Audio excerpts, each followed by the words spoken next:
Welcome back to the channel. It's always a pleasure to have you here for another deep dive into the human experience. Today we are talking about a subtle but powerful truth. While people with open hearts, those who forgive easily, hold fewer grudges, and carry lighter emotional baggage, seem to enjoy more peace, more blessings, and ultimately, richer lives.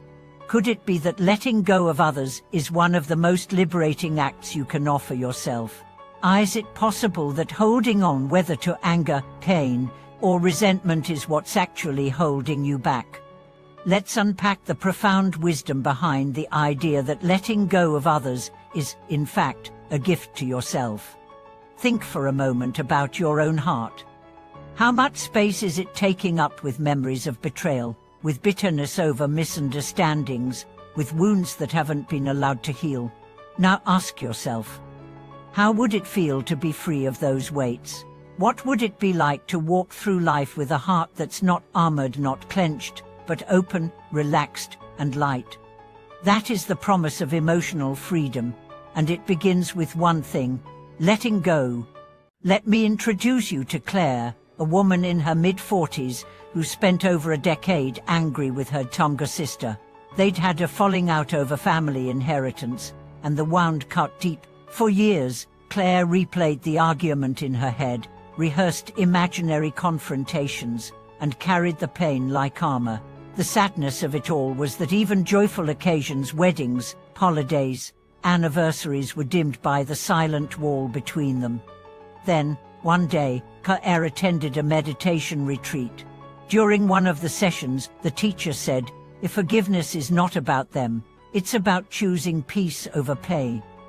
As that line sank deep, Claire realized that holding on was not punishing her sister, it was punishing herself. She was missing out on her own life, her own joy, by nursing a wound that no longer needed attention.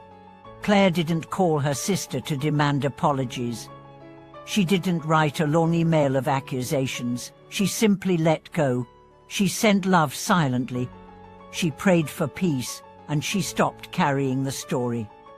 Months later, unexpectedly, her sister reached out.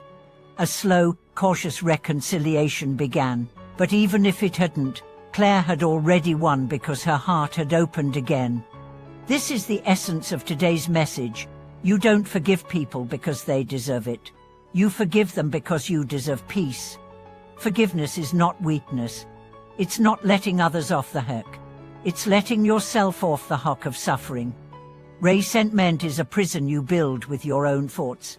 Forgiveness is the key you already hold. Let's go further.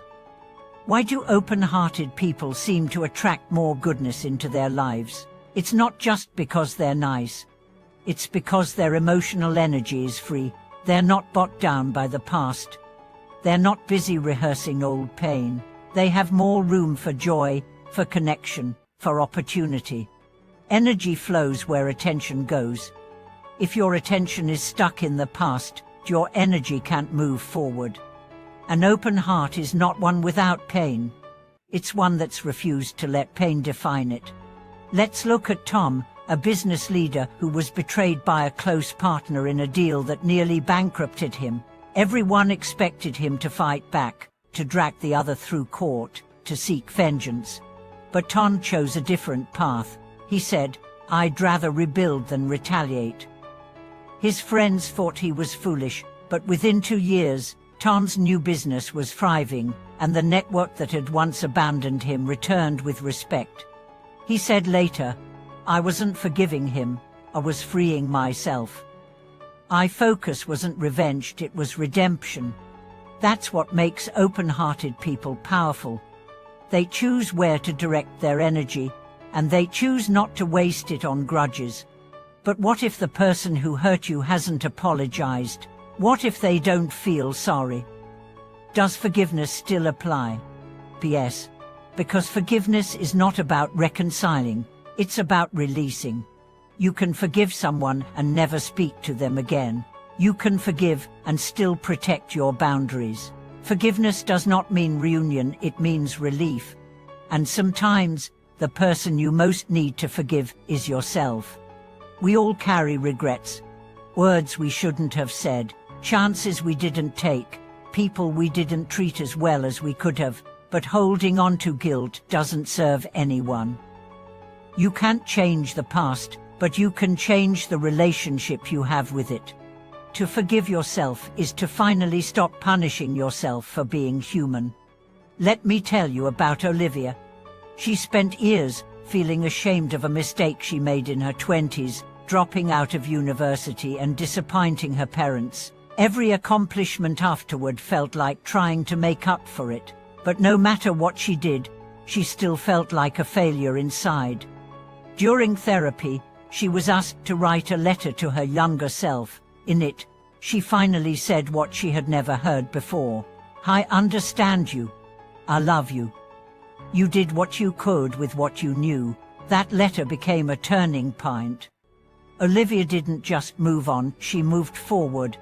Open-hearted people forgive themselves not because they ignore their flaws, but because they embrace their humanity. So, what does it mean to live with an open heart? It means you allow yourself to feel fully, without closing off when life gets hard. It means you respond with compassion, even when others don't deserve it, because that's who you are. It means you leave space for others to grow, to stumble, to come back because you've done the same. It means you don't let bitterness steal your joy. It means you don't confuse emotional armor with emotional strength. An open heart is not naive. It's wise. It knows the cost of closure. And yes, sometimes having an open heart will hurt. You will be disappointed. You will be misunderstood. You will cry, but you will also laugh deeper, love harder, connect more authentically, and live more fully. But now, how do you cultivate an open heart? Start small.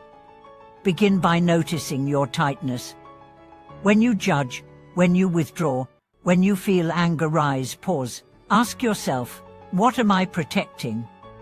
What story am I holding? And then breathe into that space. Choose softness instead of reaction. Practice gratitude, not for what's perfect, but for what's real. Practice presence. The more you live in this moment, the less you carry from the past. Speak kindly to others and to yourself. Listen without needing to fix. Give without needing a return. And most of all, forgive not because the world is fair, but because your peace matters more than your pride. If you've ever experienced the lightness that comes from letting go, you know the power of an open heart. If you've ever seen someone forgive the unforgivable and still smile, you've witnessed that power in action. I invite you to reflect.